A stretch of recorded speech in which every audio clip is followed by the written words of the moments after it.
This one's interesting. James Charles's career is basically dead. Why? Let's go. 2 years ago, James Charles was one of the most popular names when discussing the YouTube mainstream. He was playing Minecraft with PewDiePie, hosting his own reality TV show. What? James Charles played Minecraft with PewDiePie. Where was I back then, bro? Oh my days. What a legendary collab. All while his personal YouTube channel was clearing well over 100 million views per month. However, over the last year... Oh my days, he was that big. Wow. Yo, I remember he was everywhere. Like, genuinely, we used to be brought up in 7th grade schools, bro. Like, he used to be brought up everywhere. Everybody used to make fun of James Charles back in the day, bro. Damn, what was the drama? Like, I don't even remember what it was, but it genuinely shook the world. It took the world by storm. Like, controversy YouTubers, the drama YouTubers, they ate good. Like, some of them genuinely bought mansions off of this guy.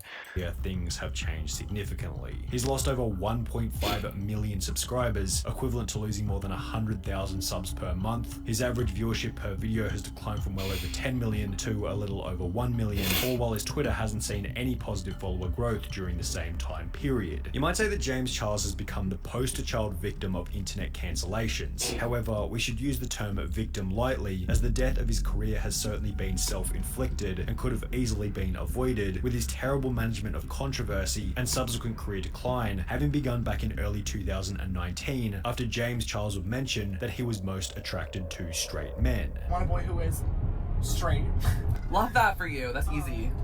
It's easier than you would think. This statement resulted in the first contributing factor to his eventual downfall, after a fan would post this photo of James Charles and another unknown individual to Twitter, questioning James as to whether or not this was potentially a new relationship. The unknown person in the image was later revealed to be Gage Gomez, a straight Instagram model who'd been... Yo, this is gonna be really interesting. Damn, I'm hooked, bro. I really want to find out. talking to James for 5 months in the lead up to Coachella 2019, where this photo had been taken. With Gage being straight, James would respond to the Twitter post by stating, "Nope, unfortunately I am still very single. This boy played me for months on end and is a disgusting con artist. I'm thankful I had my friends with me to protect me." Every single bit of misfortune that would occur in James Charles' life from here on out can be traced back to this specific tweet, as after making it, Gage, the Instagram model involved, would create a YouTube video stating that James pressured him into meeting up despite knowing that he was straight. He then started to begin putting a little bit of pressure on me. Why were they talking, bro? If he was straight, why was he? I mean, yeah, he's got clout. I can't lie. Like, James Charles does have clout. Like, is he trying to leech off of that? Like, why were they talking? Of getting to know me, like disregarding the fact that I told him I was straight. Because as you all know, this person, 99.9, maybe even 100% of the time, goes after heterosexual men. And while this video hardly warranted a response and could have easily been the end of the drama, James made yet another mistake. After Gage would post the video explaining his side of the story, James would take to Twitter with a classic multi-paragraph notes app tweet trying to explain why he was in the right, beginning with the good old "I will address this now and never again." And if we learned anything from the Only JS video, it's that addressing or responding to criticism in a serious manner. Boy, what the hell is that? Yo, who's reading that, bro? This was before ChatGPT, by the way. Like, he genuinely wrote all of this. What is this? Leads to almost certain career suicide over the long run, as audience love to berate an influencer who they know they can get a response. By the way, what haircut is this? This is... Oh my... I can find this exact plant on Plants vs. Zombies that looks just like this. I swear to God, I'm not kidding, bro. There's a plant in Plant vs. Zombies. You know what I'm talking about? The thing that lily pads. I'm gonna actually find this because this is insane. This is a one-on-one, bro. Lily pad Plant versus Zombies, bro. Like, nah, it's not this one. It's not this one. It's not this one. It's a different one. It's like a little thing that sticks out. Anyway, let's go back. But goddamn. For example, on that very same day that James Charles would respond to the criticism with his classic "I take responsibility" notes app tweet, this video will be posted to YouTube titled "James Charles hitting on straight guys for 17 minutes," which might not have... Bro, he was really everywhere. Jeff Wittick, he made videos with Jeff Wittick, PewDiePie, damn. How do I not know about this? Ever been posted if James had simply ignored the drama in the first place. This 21 picture is really cute, although that should have been me instead of your girlfriend, but we can let that slide.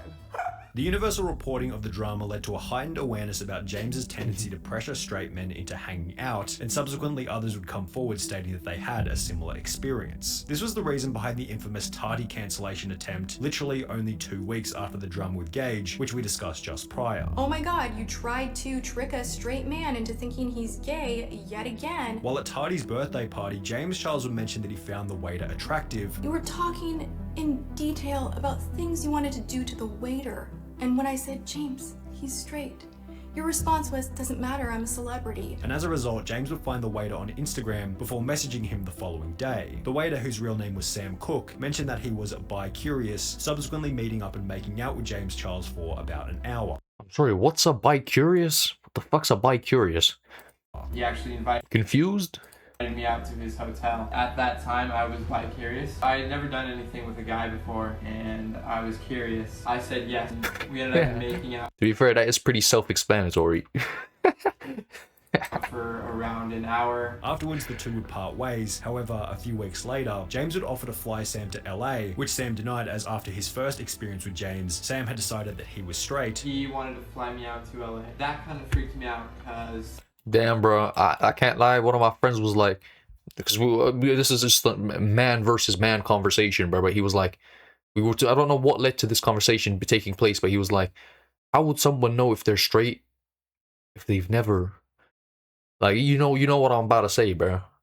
And I was like, you're not cooking, bro. I can't lie, you are not cooking. But this guy literally took it seriously. Like, this guy took his advice. I can't even lie. at that point, I was pretty sure I was straight. Resulting in James pressuring Sam further. He still went on to say he thought I was bisexual or gay and attracted to him. You but thought? I told him different. As a result of Tati publicizing the drama, in which James Charles looked like the bad guy, James lost 3.1 million subscribers over the course of a week, in the process setting the YouTube record for the most subscribers ever lost in 24 hours, 1.26 million, Dang. which he still holds to this day. However, in spite of losing 3 million subscribers, this certainly wasn't the end for James Charles. He'd gained around 2 million of them back after posting a pretty cool, calm, collected response, showing that Tati was just being an immature child who was clearly trying to drag his name down for her own personal gain. As a result, over the long run, the heat was taken off James and instead focused on Tati, giving James free exposure with fairly minimal downside. Subsequently, his average viewership on Tati, giving James gain. As a result, over the long run, the heat was taken off James and instead focused on Tati, giving Bro, what happened where he got cooked so bad that he was getting brought up in my school, bro? Like, I remember being, like, what, 10 years old, and this guy was getting brought up everywhere, people making fun of him. Like, how did he get that big, bro? What did he do? James free exposure with fairly minimal downside. No, I can't, no, obviously I'm not saying that the things he's done before aren't bad, but it's just like, as you said, like, he hasn't lost that many subs, he's gained them all back. Like, Tati's the one who came out of this situation looking bad. So how did he become a villain, bro? Because he's obviously doing bad shit, but it's like, yo, what was the incident that made it like such a, like, you know what I'm saying?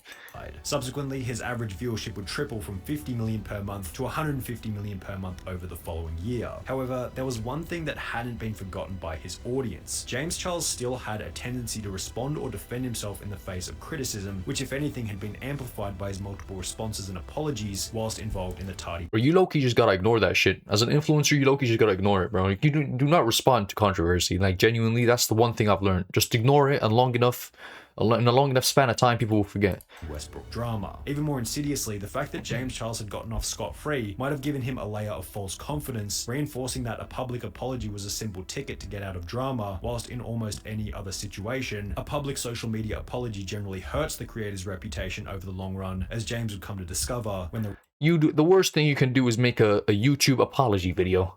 Don't even tweet about it, gang. Just go to sleep. real drama will begin in early 2021. I'm not physically attracted to older guys, which sucks. Like, I would date, like, the absolute youngest, like, 18, 19 that looks a little bit older, or, like, 24 that, like, has a young personality. To say that this clip aged like milk would be a colossal sized understatement. Mentioning on the Impulsive podcast that he was attracted to younger boys would come back to haunt James when in February 2021, a user by the name of Isaiah13 made a post on Twitter stating, if you're gonna text someone... Bro, with that profile picture, I know he's ready to get cracked, bro. Like, what is this profile picture, bro? Like, this shit is not tough, bro. make sure you know their age. He added me on Insta. My Insta has my TikTok, which shows my age at James Charles, with an attached photo of his TikTok description showing that this person who James had been texting was only 16 years old. Shy singer. Oh my god, cornball. You see, this is a ball, and it's corn. It's made out of corn. Like, you are a cornball, bro. Shy singer. Wolf in sheep clothing looking ass, bro. Created this Twitter post, then took to his TikTok explaining that things got heated after James would add him on Snapchat. James Charles snapped me on Snapchat. He added me back. I've always looked up to him, so I was excited to get his message back. I'm gonna post proof of it right now. This is the notification that I got when he Snapchatted me first. Yeah. And just for further proof, he deleted the chat. I don't know what he deleted, but that's me opening his Snapchat. I went into Slow the key bathroom, motion. and I guess he saw the bathroom light, so he started making the conversation very sexual and it made me really uncomfortable. And I'll post some of the stuff that he sent me now. You can't see it because it's blurry because I took it out. Damn, yo, this guy's no demon, bro. Fuck? What's wrong with him, bro? Why is he moving so horny? On my iPad because I don't want him to see that I screenshotted it, but I'll post it right now. He proceeded to send me explicit pictures of his body. Which is followed by Hell Isaiah no. stating that James Charles had also tried to pressure him into sending I know his shit small as fuck as well. inappropriate photos. So after sending me that first picture of his body, explicitly, he sent me multiple after that, and I'll post them now. I was getting really uncomfortable, so I told him my age. I told him I'm 16. Meanwhile, he's 21. He's a grown man. And then he proceeds to say, oh, but I didn't even get to see the, meaning my body.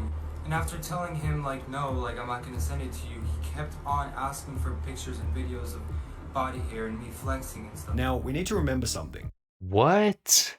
Bro, does this guy realize that he's famous as hell? Like, what is he doing? Addressing criticism had been effective for James Charles in the past. During the Tardy situation, he simply explained his side, and because Tardy's cancellation attempt was so pathetic, James's audience forgave him and everyone quickly forgot about it. This time, however, the allegations had substantially more weight behind them and weren't nearly as pathetic, yet James probably still thought that if he simply addressed the criticism again, everything would go away, which isn't what happened. James Charles would post a tweet reading, "There's a video going around about me on TikTok and Twitter of a guy calling me a groomer, and I want to address it right away. The accusation that I have groomed this person is..."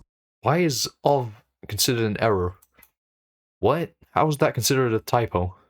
completely false. Last week, I came across someone on my Instagram Explore page, saw he followed me, and added him on Snapchat. The next morning, I woke up to several snaps from this person being excited I added him back, saying he loved me, and also lewd photos of himself in the shower. I asked how old he was right away, and he told me he was 18, so I started flirting back. Later in the day, he said a few things that made me question the validity of his original age answer, and when I asked him to confirm his age once again, he admitted he was 16. I told him I was really uncomfortable and apologized for flirting, but he insisted on continuing talking, saying it could be our little secret. This guy's disgusting, bro. I'm so glad he's gone off the internet. What the hell? He's a fan of mine and would never tell anyone. I told him I wasn't okay with this. He started getting upset, and at this point I unfriended him. We haven't spoken since. However, the other person involved would respond to the tweet stating, "James, we both know I blocked you. You never asked for my age. After I told you I was 16, you proceeded to ask me for nudes and said it didn't matter. You called me hot and said I wish the timeline could speed up so you can be 18, attaching a photo of his block list with James Charles on it. The issue with the whole thing was that their interaction had taken place on Snapchat, and Damn, bro, blocking James Charles. This guy was really a demon, bro. You know, thank God he off the internet. Damn, he's disgusting. therefore limited evidence existed for either side of the argument. It was James's word against some random 64 Hold on. it. The issue with the whole thing was that their interaction had taken place on Snapchat, and therefore limited evidence existed for either side of the argument. Bro, Snapchat saves everything, bro. What are we lying about? But how are you gonna get access to the servers? I know there's a Snapchat employee just going, I could unleash hell right now. I know there's an employee doing that, bro. Argument. It was James's word against some random 16-year-old TikToker's word. Sure, the kid had Okay. evidence of James asking him for inappropriate photos, but it's impossible to know if this had been from before or after James found out that he was underage. In all honesty, James's argument seemed to make way more sense. He stated, "I would never knowingly engage with anyone underage. I put my life on the line for a few Snapchats." James had everything to lose whilst the TikToker had everything to gain. And at a time during which influencers were being cancelled left, right and center for talking to minors, it seemed almost unthinkable that James Charles would be dumb enough to knowingly risk exchanging photos with a 16-year-old. However, when three other individuals would come out stating that they'd had a similar experience, James's side of the argument would become impossible to believe. Anyways, he goes, send me a shirtless picture, and I was like, okay, whatever, I don't care. So then he starts going, oh, send me pictures of your boxers, show me what Bro, I thought he was into straight guys, bro. All these guys hella fruity, bro. Like, I can't even lie. This brother is hella fruity. You're wearing. Wait, things start to get really weird because he started asking me for pics of this thing over here. Individuals such as Ethan Klein from H3H3 You're cringe. You're a cornball. This thing over here, like, bro, what are we on about? Fruitiest people on earth. Productions took to Twitter in a post reading, "Congratulations to James Charles on his Kids' Choice Award. It's great because kids have always been his choice too. P.S. Nickelodeon, please keep an eye on him during the after party, while others such as Keems..." Nickelodeon is the wrong person to be keeping an eye on James Charles, bro. That's like he feels at home when he's around Nickelodeon people, bro. Oh my days. I would go so far as to state that James Charles We got pedophiles watching pedophiles, bro. should be put in prison. I am gonna go off on James Charles today. He needs to be put in a cage. All right, I am so done. Before going Genuinely, on to state bro, that there he's were too many rabid. examples of this happening to dismiss each occurrence as an accident. How many times does this need to happen for us to stop saying, "Oh, well, James got trapped. James got tricked"? Like, how many times until we can say, "Oh wait, maybe James is intentionally doing this"? Just maybe, you know, just a thought out there. As James's name was being dragged through the mud, the methods by which he could earn an income began to disintegrate. He'd be removed from the YouTube Partner Program, meaning he could no longer earn ad revenue from the platform. His incredibly lucrative makeup deal with Morph was terminated, all while he was removed as the host of Instant Influencer, but not before he'd teach those on the show how to do a fake apology video. Take this from me because I've had to deal with this. As an influencer, when you grow a following, you will either say or do something that people might not like and might not agree with, and eventually you might have to apologize. So for today's compact challenge, you guys will be filming your very own apology video. Which is, unsurprisingly, what James Charles would post next. Hello everyone, James Charles here, and today I'm going to be making a very important video about a very important topic. Feeling the heat from the whole situation, James Charles would upload a video titled "Holding Myself Accountable." Yo, what is this cut? Like, it's pissing me off. What is this?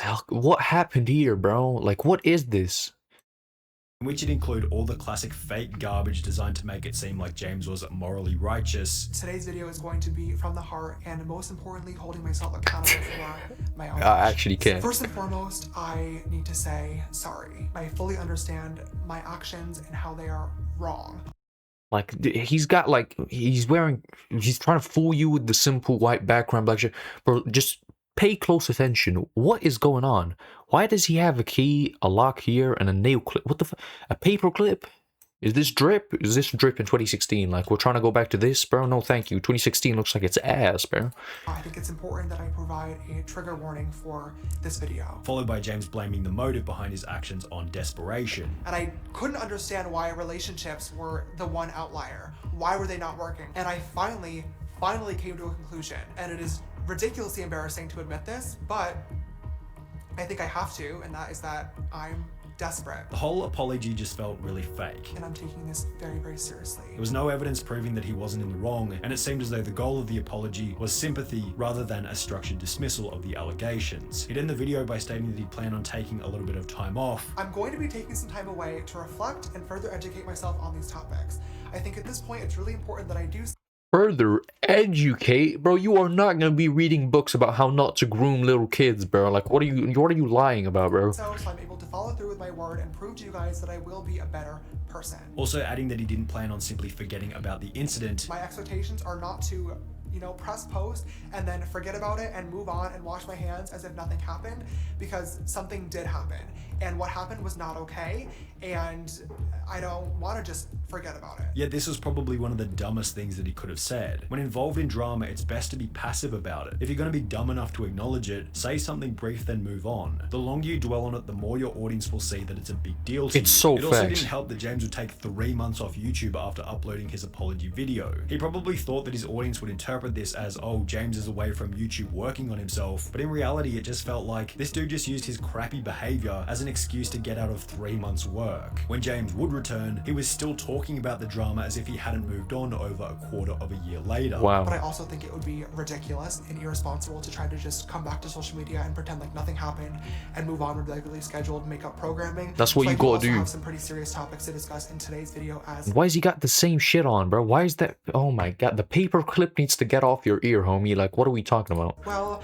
being what happened a couple of months ago. In the process, James would lose 1 million subscribers, whilst dropping his monthly view count from 150 million a month to around 20 million a month. Prior to the drama, it was unusual for one of his videos to gain less than 5 million views. However, since the drama, Damn, it's this now guy was become big. unusual for one of his videos to get 5 million views at all. When you search James Charles on Twitter, a solid 30% of the posts are memes about him liking underage boys, while another 50% comprise other miscellaneous posts with a negative sentiment towards James Charles. His reputation simply never recovered from what you could argue to be terrible management of controversy. He had opportunity after opportunity to fix his decline, yet seemed to trip at every single hurdle. It's so facts, bro. I'm glad he's gone. He was really a villain, bro. Like, the Avengers had to come together to get rid of his ass, but thank God the Avengers, being drama YouTubers, just fucking dunking on him. But anyway, boys, man, subscribe. I post videos like this literally every day, and yeah, man, see ya.